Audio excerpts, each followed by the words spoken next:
Hello and welcome to Real Auto Reviews. My name is Shiraz and today I've got the Royal Enfield Hunter 350 Retro for you.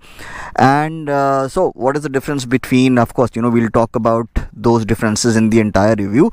First things first, the Metro gets alloy wheels and tubeless tires. This one sticking to its core, I would say core value, justifying its name. The Retro, it has wired wheels and of course tube type tires and slightly narrower tires as compared to the Metro.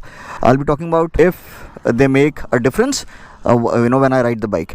Right now let me tell you about the things which ideally should be talked about when the bike is stationary. So the switchgear is also different on this motorcycle. Honestly, I prefer this more because unlike the Hunter Metro, which of course borrows its switchgear from the Classic and the Meteor, this one and then you have to use the pass function from here, which is not very ergonomic. This is natural, of course, and ergonomically this is better. And so yeah, I prefer this switchgear more. However, I cannot say the same about the omission of a main stand. Come on, I mean, you shouldn't have acted so miserly, Royal Enfield. You should have given this motorcycle the main stand. Owners will get it retrofitted, but then it should have come standard. That's very stingy of you. And speaking of stinginess, this Retro's headlight, it does not come with a pilot lamp. So you just have the main headlight, that means the low beam and the high beam. So when you'll switch the ignition on, you'll notice that there is no pilot / parking / position lamp. And what else? Now let's ride and talk about the bike more.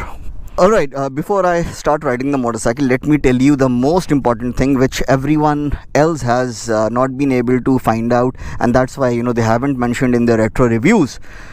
If you see that the Retro gets different levers and 475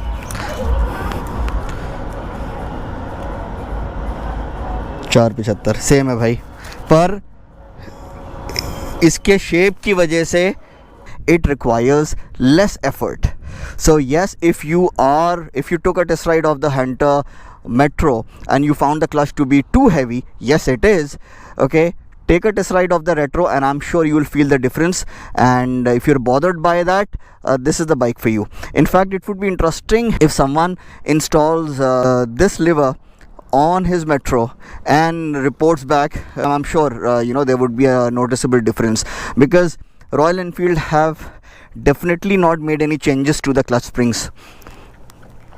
Okay, another example of stinginess, you are missing a gear position indicator on the Retro, which is okay, but come on, Royal Enfield, you should have given it. So of course right now it's not in reserve. The moment it hits reserve, you would see a low fuel light, you would not get the F trip. So normally what you would do, the moment you hit reserve, just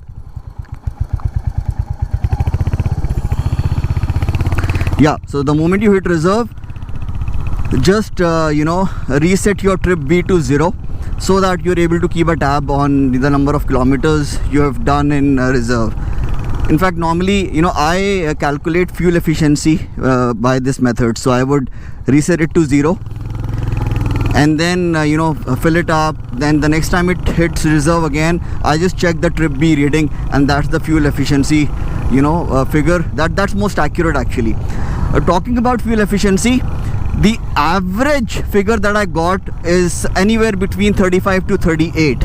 Okay, ridden sanely, I would say, but not at 40 kilometers per hour throughout the entire day. No, I'm talking about like I'm riding right now. You can expect 35 to 38. Of course, if you ride it very carefully, you can extract even more than 40, but that would be rare. And if you ride like a maniac, expect the fuel efficiency to drop down to 30, 31, or perhaps even 28, 29, or even 27.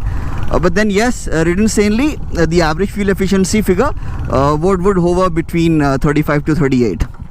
Performance, as compared to the Meteor and the Classic 350, this one has a higher top speed. This one, if I remember correctly, I have all the acceleration runs. I'll put the links in the comment section below. I think 0 to 100, this bike is quicker than both the Classic 350 and the Meteor 350, and and it is slightly more fuel efficient. Classic example of having your cake and eating it too. The downside, well, it is the suspension, the ride quality is not as good as the Classic 350s or the Meteor 350s. However, the handling is decidedly better. And what else? Well, the pillion comfort. This is not a pillion friendly motorcycle, okay? If your better half is able to sit on this motorcycle with you for more than half an hour, he or she really loves you. So yeah, don't give up on that person. And well, this was my short review. I've actually ridden somewhere around 500 kilometers. So do let me know if you have any questions, and I will answer each and every question, provided of course it's about the motorcycle and not about my accent. And yeah, so thank you so much for watching. Do subscribe, and I'll see you soon in the next one. Thank you so much.